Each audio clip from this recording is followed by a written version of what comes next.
This is Connections, and my connection this week is Steve Key. Welcome to my basement studio. Well, thank you for having me. So, quick overview of your career. CKO Radio, Toronto Stock Exchange. I might have missed some things along the way. Insurance Bureau of Canada. We'll talk some of these later. And you're certainly my best dressed guest so far. So you're already winning. I always say to people, I've been self-employed as a video producer for 30 years. 10 years before that, I worked at CKO Radio as a student, and I'm pretty sure I witnessed the beginning of your full-time career. Is that fair to say? Yeah, I mean, you were at CKO in 81. Yeah. I arrived in the fall of 82, and I started doing work in the sports department. Right. So I would cover the Jays and the Leaf games. Eventually, they moved me into the newsroom, and I sort of became the jack of all trades. I reported, I did some anchoring, I edited tape, I pushed buttons. I did just, CKO was the greatest training ground. What was CKO Radio for people watching this who've never heard of it? It was Canada's first all-news radio network. It was this wonderful experiment. We had stations across the country. We were doing the 24 hours a day news and information programming.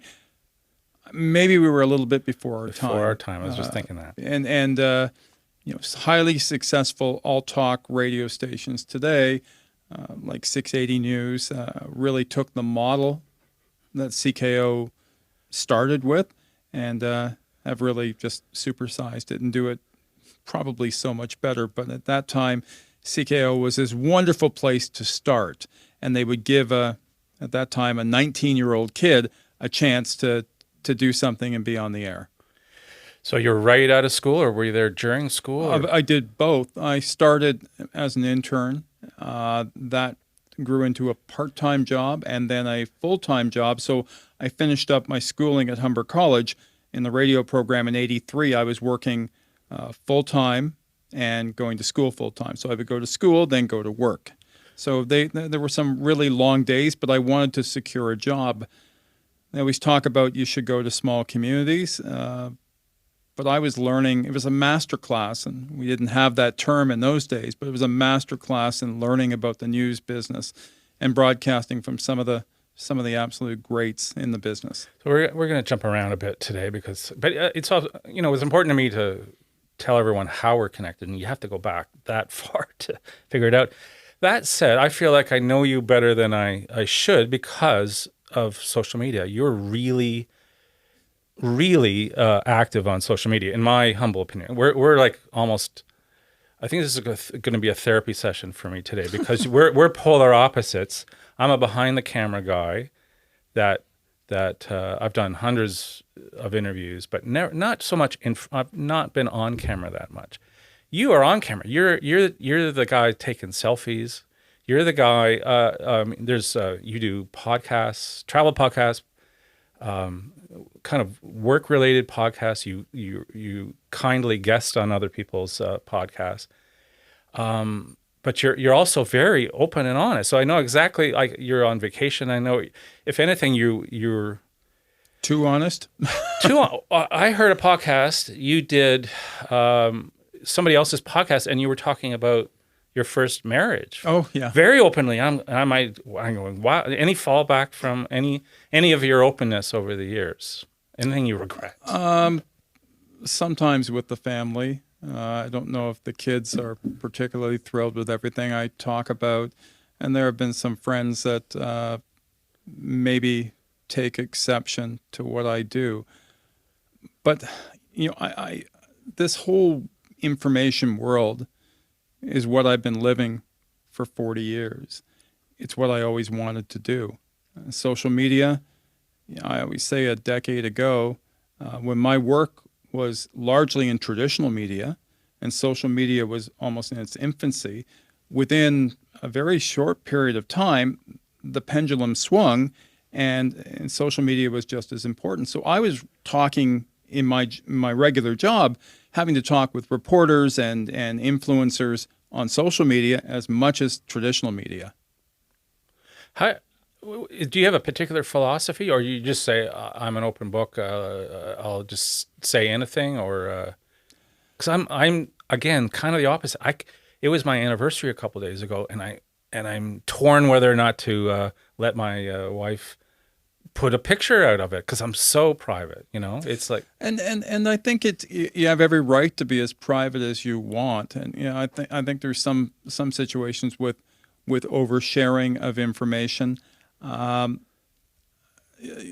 People always know what I'm doing or where I am and where I stand. And interesting, while I'm an open book, I try to be very fair. I try to look at both sides. And I say in today's world, you're either on the left or you're on the right, and there's no shades of gray in between.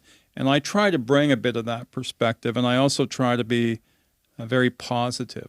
I think there's just too much of social media where there are trolls. It's a cesspool of hate, and that bothers me. And I'm not going to participate that way, but I'll Right. try to take the high road. I'll try to. I'll get back to that because that's an interesting part of social media, and you've faced that professionally. I know because it's just Oh, yeah. part of the gig. Well, John, we started at the beginning of your career. Let's go to kind of the end of your career. So it's like December 2020. It's and I probably follow you on Twitter and LinkedIn. And then mid-December, right before Christmas of a pandemic, you announced you're retiring. And I'm totally honest here. I almost laughed out loud. I didn't believe it because you're the guy who is you love your vacations, and you go to the Caribbean a couple times a year, right? Because I know so much about you. Yeah. You're Caribbean a couple times a year, you probably more if you could. And there you are on the beach or poolside tweeting about the insurance business, which is what your last full-time big gig was. And yet here you are retiring on LinkedIn. You announced your retirement on LinkedIn, and I just didn't believe But it. I was very quick to say I was retiring from full-time work. I never gave the impression that I was just going to go away and No. live on a farm somewhere and raise animals, although I would love to do that. I had been thinking about this for about a year. Okay. Spoke with the company, decided what was best, and So you weren't fired or anything No. like that? Okay. no, it was Because all these things go through your Yeah, mind. no, when no, somebody's too young to retires, well, right? but I'm now 59 years old, and I It's really not old. wanted to do something different. Right. Two things. I loved my job. I've loved all my jobs. I thought you did. But I hated the commute. Right. And I brought that on myself from moving from, I originally lived in Mississauga, and then after my first marriage broke up, we were down in Toronto. I was right down by the Rogers Centre. And then when I had a chance, my father died 10, 11 years ago, and there was some money, and I put that together, and we bought the house in Brooklyn, which is northeast of Toronto. A wonderful little, it's a village in the town of Whitby. And it was a great investment, but it also meant an investment in time and an hour and a half to 2 hour commute each way to get to work. That was the part I did not like. So the pandemic forced us home. It forced me to reevaluate what I wanted to do. And clearly, I didn't want to be running that rat race again. So you're the classic scenario. You're home doing Zoom calls all day, probably, right? Not all day. I will, I'll walk the dog. I'll cook dinner. I'll do little things. But like you're that. leading up to that But announcement. leading up to that, yeah, it was Zoom calls. Prior to stepping away from IBC, there were probably 6 or 7 Zoom calls a day. And instead of getting up and commuting both ways, I would be up and at my desk at 7 in the morning and be there till 7 at night. So Zoom and that the virtual world meant you were probably putting in more hours to the company. So I was giving that company 60 to 70 hours a week. And I was mentally and physically destroyed. put on a lot of weight. I couldn't think straight anymore. I was probably a little cranky at times. Like, you might not have noticed that, but I just didn't want to do it. So the retirement opened the door. It opened the door for me to get well again. So that's kind of the concept of my, I think you've seen one or two of my shows, and that's kind of the concept here. It's sort of almost like a storytelling gimmick for me. It's like big decision. Why'd you make it? And then what happens after that? So since December, I mean, it's almost, again, I'm waiting for the second shoe to drop, and sometime in January, I'm now Steve Key Communications. Mm-hmm.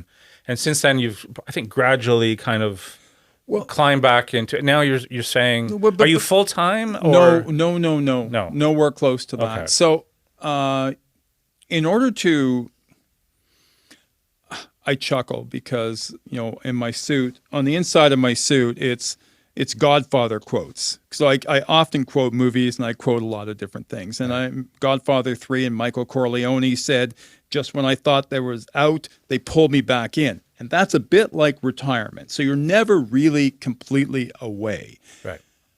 That said, I decided prior to the end of December that I was going to become far more connected with the local community because I lived in this community. I love this community. I wanted to help.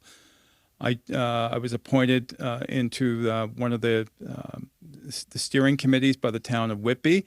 I joined a police community safety board from the Durham Police. I've done some speaking at Durham College, and I joined the Whitby Chamber of Commerce.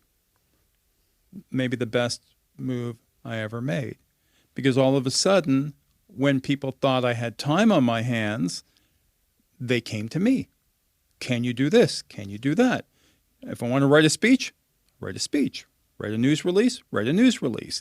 The first thing I did for the Whitby Chamber was largely government relations work. I was preparing budget submissions for the provincial and federal budgets, and then writing summations after the budget.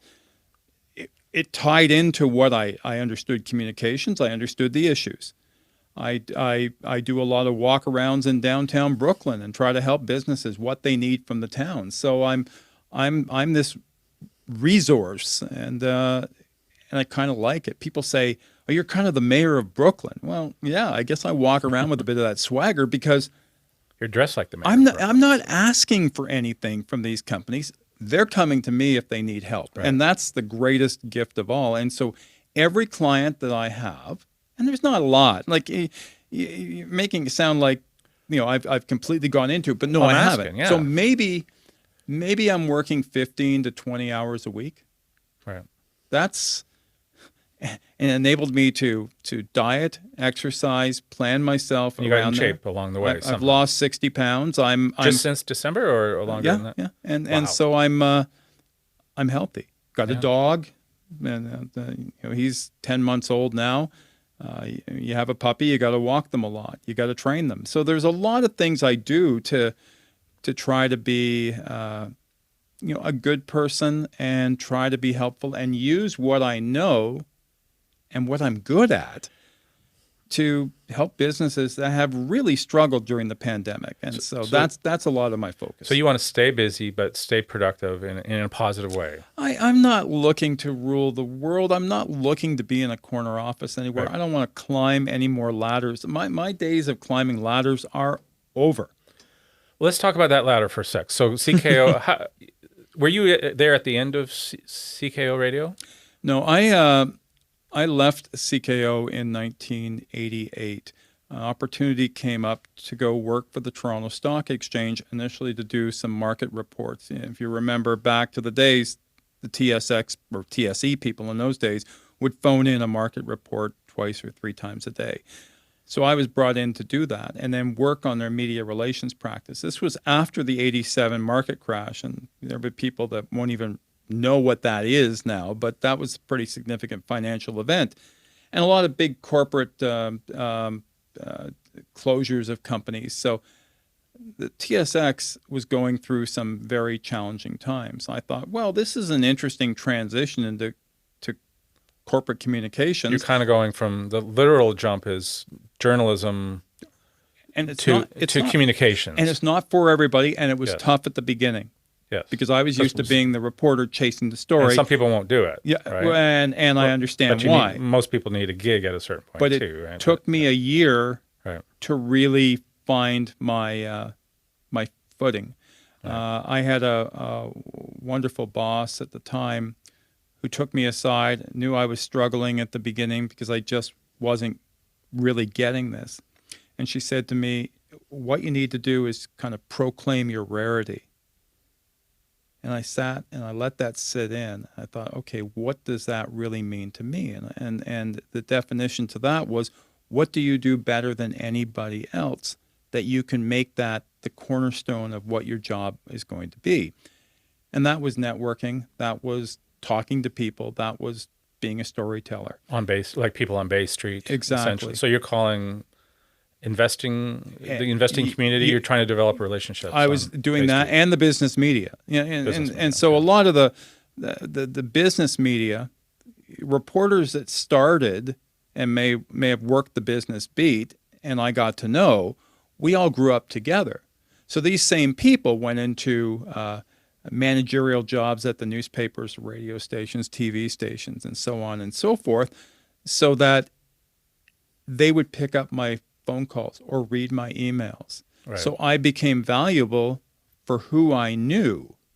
It's like you're only as valuable as your contact list and who you network with. And that is so true, because that's even today how I get any kind of work or job. It's based on who I know. I'm not cold calling anybody. Right. I don't have to.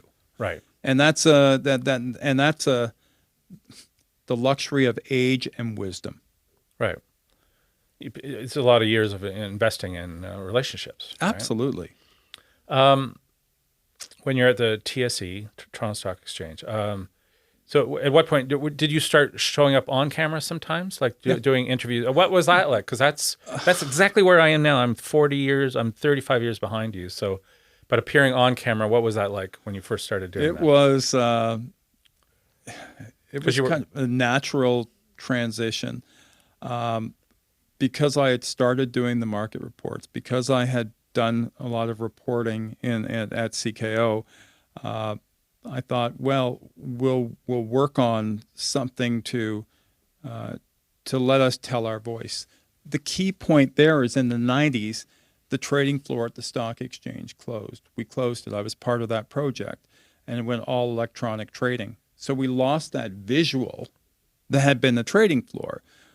We then created something at the time called Stock Marketplace, which is now the TSE Broadcast or TSX Broadcast Center. And what we did is we brought media outlets into the exchange. Now, NASDAQ, does it, and all of these different places in the U.S. But this was really the first, and it gave us that chance. So I had CBC, CP24, CTV, a news channel. They were all in our building, broadcasting from there, and they needed content. So they'd say, Steve, can you come on and do a market wrap or reports or whatever you want? I went, okay, that's great. Then we started doing market opening ceremonies where we just put the feed out there, and there was a visual event at 9:30 every morning. They were getting that. So all of these things added to build the profile for the exchange. And that was such a gift. Now, that was only one part of the job. The other part of it was the issues management, the crisis communications, all the different major events that happened over the years that I had to be involved with. Everything from Y2K, that's 20 some odd years in the past.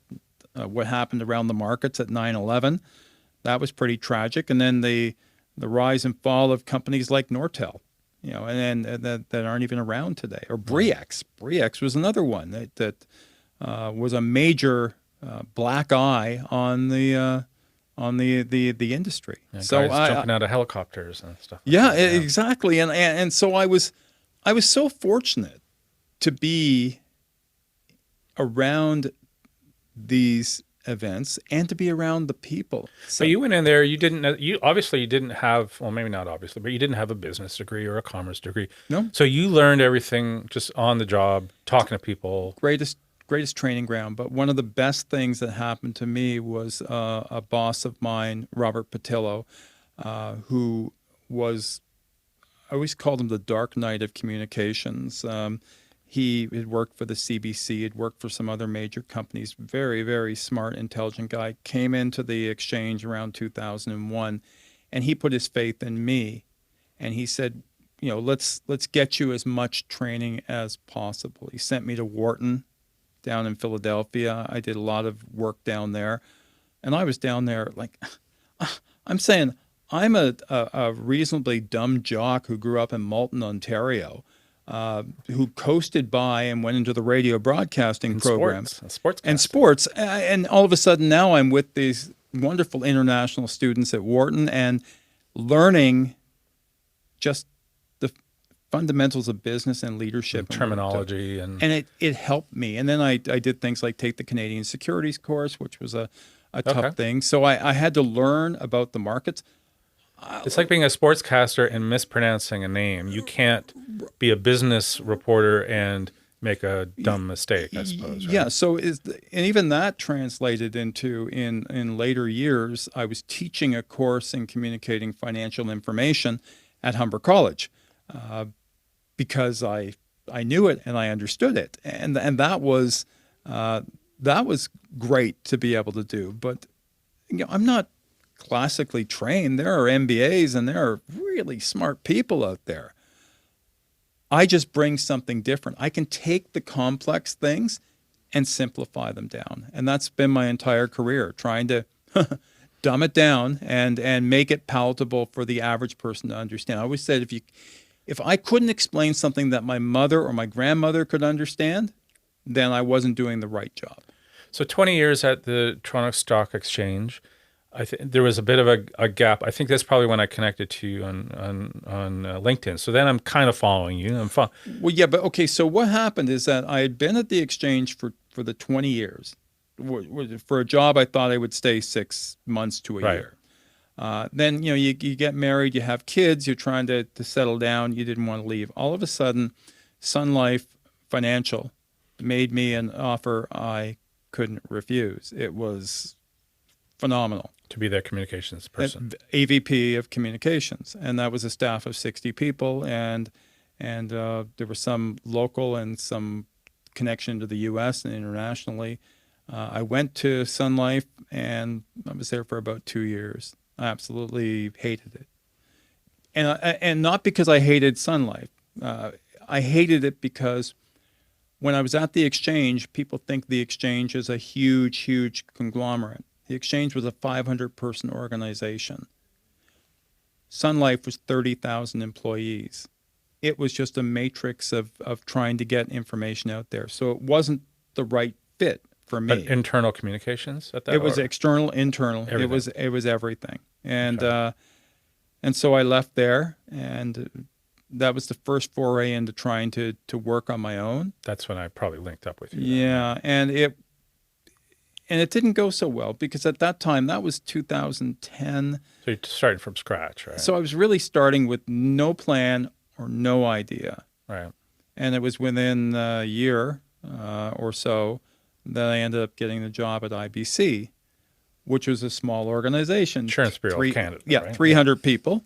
And I remember interviewing for the job, and they said, well, what are you going to bring to the table? And I said, well, I'll come like I'm shot out of a cannon, and you won't regret it. Mm-hmm. And that was a bit of a cocky swagger, but that tends to be me from time to time. And, the people I talked to, the woman that hired me, said, you delivered everything you said we would, and not, if not more. And I'm, forever grateful for them to give me the last decade of my full-time work.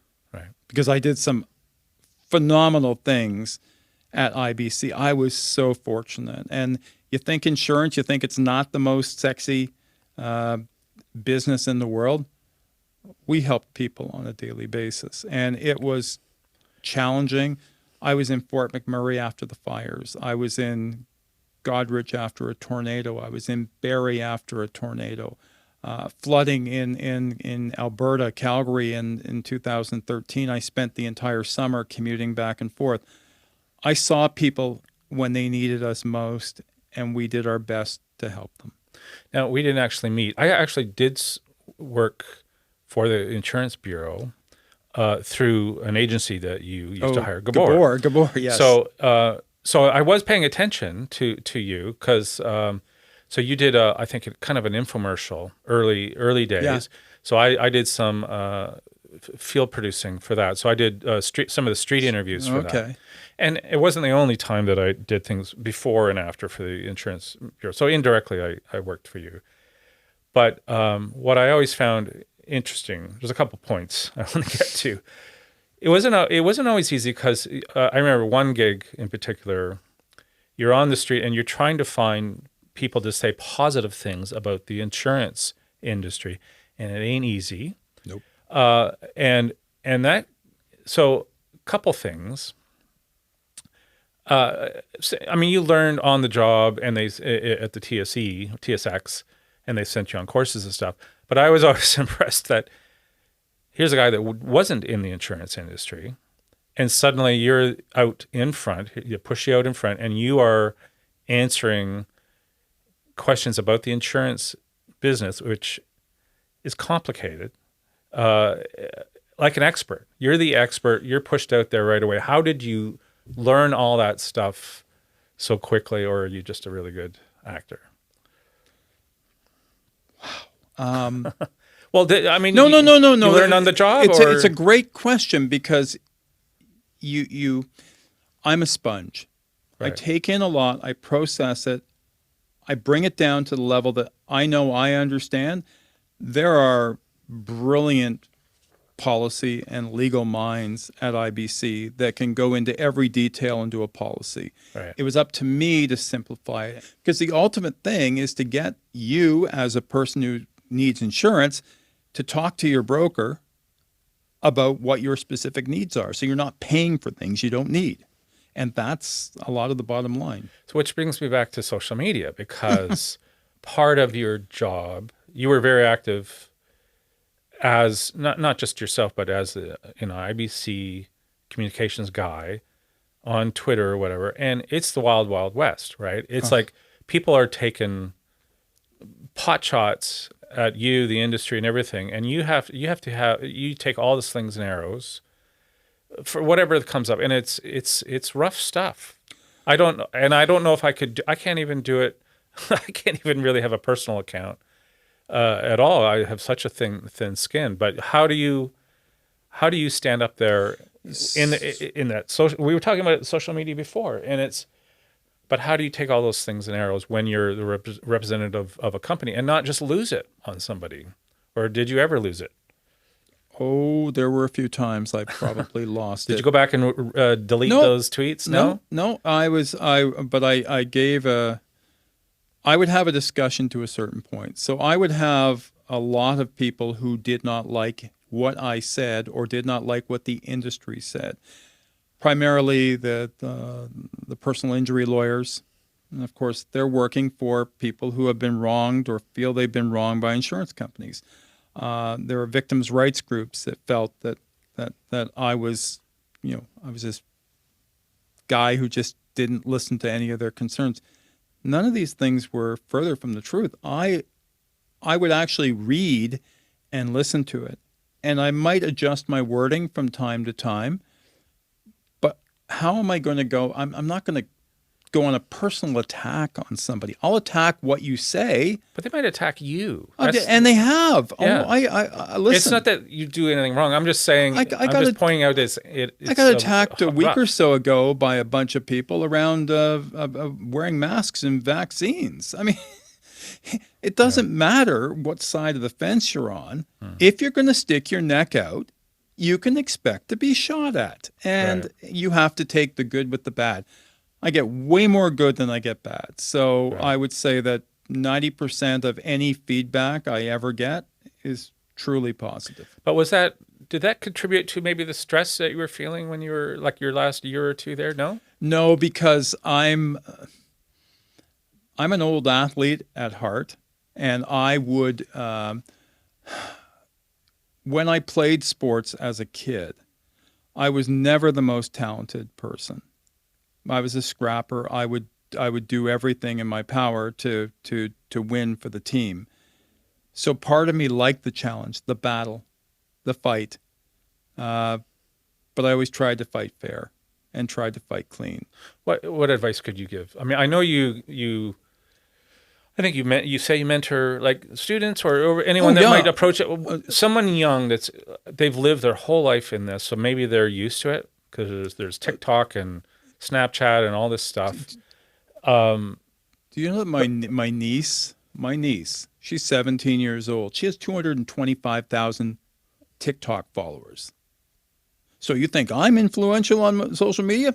Well, I could talk to Chloe. She's the influential one.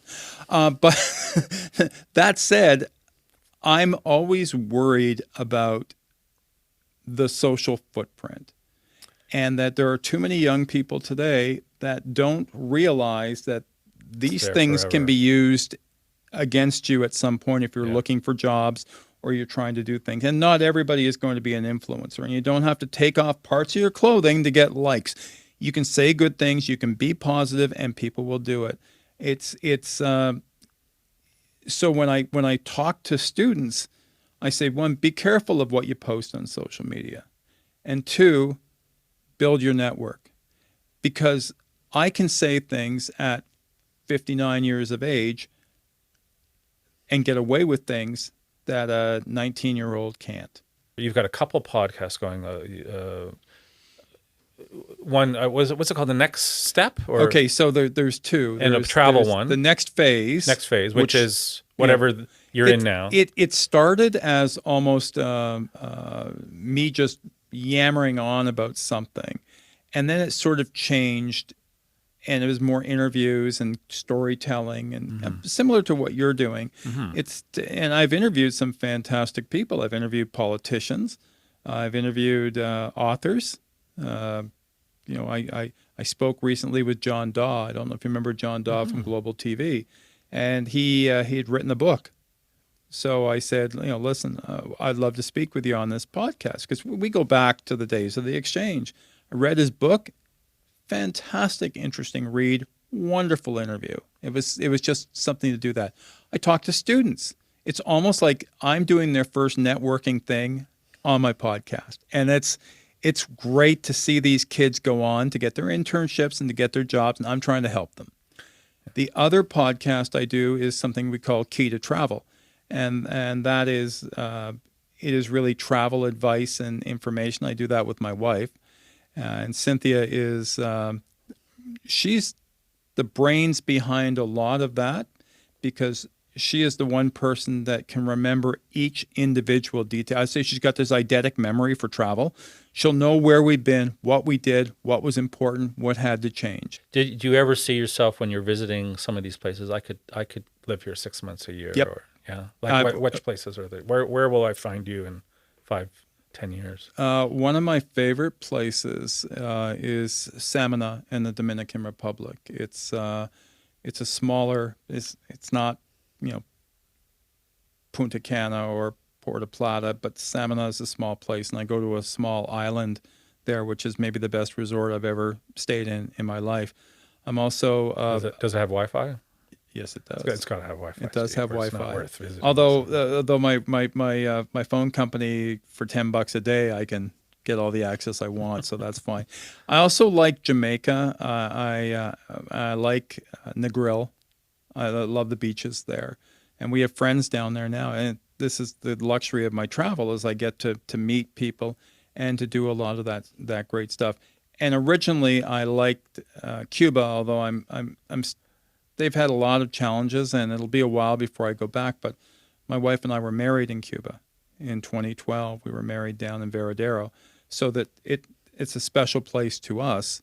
But it's a struggling country, and there's a lot of things. So ideally, I kind of want that Tom Cruise cocktail thing to just kind of go down to a beach somewhere, run a beach bar, and I'd be happy. Who knows?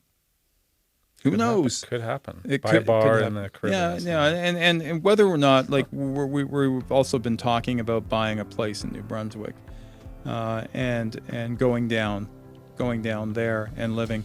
You sell your house here, the value as you take it down to New Brunswick, it's wow. But now the prices are starting to go up in Atlantic Canada because other people have got that thought already. So you're out in the Whitby, the Brooklyn area. If people want to get in touch with you, how do we get in touch? Well, a couple of ways. I have a website, stevekeycommunications.ca. I have my signs on the side of my Jeep. I've got a sign behind me on my Zoom calls. People know how to reach me. If you Google Steve Key, you would really have trouble not to figure out a way to find him. Steve, thanks for your time. Appreciate it. Thank you so much. I really enjoyed this.